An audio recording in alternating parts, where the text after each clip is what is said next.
After having a resurgent season with the Washington Wizards, the Celtics pulled off a blockbuster trade to bring in an elite third scoring option in Kristaps Porzingis, who's reminded us that he's one of the best big men in the NBA. Through stretching the floor, operating well in the pick and roll and pick and pop, attacking closeouts, or destroying mismatches, KP manipulates defenses in several ways that make life much easier for his teammates, so much so that KP is practically a cheat code on what has been the most dominant team in the NBA all season.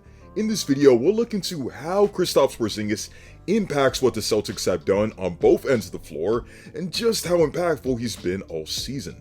Before we begin, be sure to leave a like on the video as each like makes a massive difference for the channel, and be sure to sub to the channel for even more content like this. In previous seasons, the Celtics rolled out Robert Williams III at the 5, who was an exceptional finisher and rollman as he placed in the 96th percentile as a rollman in the 2023 season.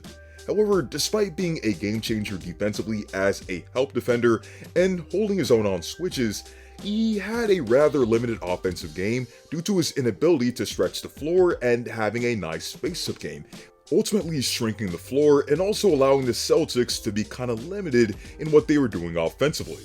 Fast forward to 2023, and the Celtics have a 5 in Porzingis who provides great offensive value to the team and at times could even feature as the team's #1 scoring option on any given night. First of all, Porzingis is a great outside shooter at the 5, a trait that made him a highly touted prospect in the 2015 NBA draft and something that has rung true across his NBA career. In the 2023 season with the Wizards, KP shot 38.5% from 3 on 5.5 attempts a game, with 85% of those attempts being catch and shoot, where he shot 39.3%. This past regular season with the Celtics, he shot 37.5% from 3 on 5.1 attempts a game, and 94% of those were catch and shoot attempts, where he shot 38.8%.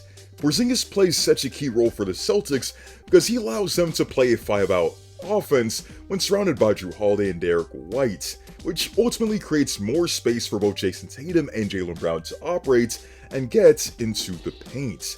With JT and JB finishing at 68% and 66% respectively, drawing attention on drives and often seeing double teams on the perimeter, KP makes defenses pay on catch and shoot and drive and kick opportunities where there are defensive breakdowns across the perimeter or when defenses elect to leave him wide open.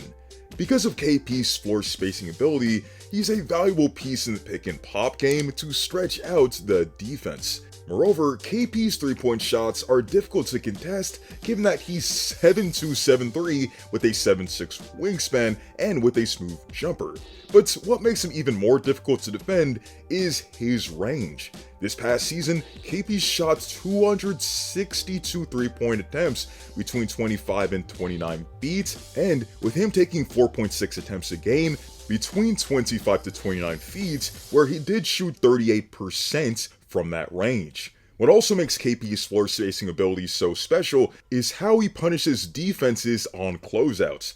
Because of his willingness to take shots from the outside and how much defenses have to travel to even get a closeout, KP often pump fakes and puts the ball on the floor, which is a runway to the rim. The next thing we need to talk about is KP's ability in the pick and roll and transition, where he is very effective. Porzingis is a willing roller who, through his size and mobility, make it really easy for him to finish practically anything around the rim. He's more than capable of connecting with teammates on a host of passes, where he receives the ball and detonates at the rim, or outright catches and finishes on lobs. And in transition, Porzingis more than willingly runs the floor and again gets connected with easy finishes at the rim through lobs or by receiving passes in the lane and finishing. On that note, KP often moves off the ball by diving in from the baseline or the wing for easy opportunities at the rim. And while not being known as a great rebounder for someone of his size, he cleans up misses from his teammates for easy putbacks. So, we mentioned his outside shooting ability and ability as a roller, but arguably KP's best attribute is his ability to score in the post. In the regular season, KP placed in the 96th percentile on post-ups, generating 1.30 points per possession and shooting 62% in such situations. In terms of how he dominates, he's not the prototypical back you down to the basket and beat you with the hook or dunk. Rather, a lot of what KP does comes off of mismatches where he has a much smaller man on him and he shoots over them straight up or hits them with a turnaround jumper, which seems to always automatically go in because of his massive size. Out of the post also comes drawn fouls and valuable playmaking out of the post where he finds cutting teammates. Defensively, KP with the Wizards proved to be one of the best rim protectors in basketball, and that has also been the case in Boston. He averaged 1.9 blocks a game this past season, and he has great anticipation, is nimble enough for recoveries, closeouts, and hanging with some perimeter threats away from the rim, is a good help defender, and does a solid job of guarding the high pick and roll while making it difficult for ball handlers to get good looks at the rim. Overall, Kristaps Porzingis has been an ultra-valuable piece in his first season in Boston, where he averaged 20 points in the regular season as a third option on 67.4% true shooting. And with his performance, the Celtics were a dominant 64-win team in the regular season that just 3 wins away from winning Banner 18.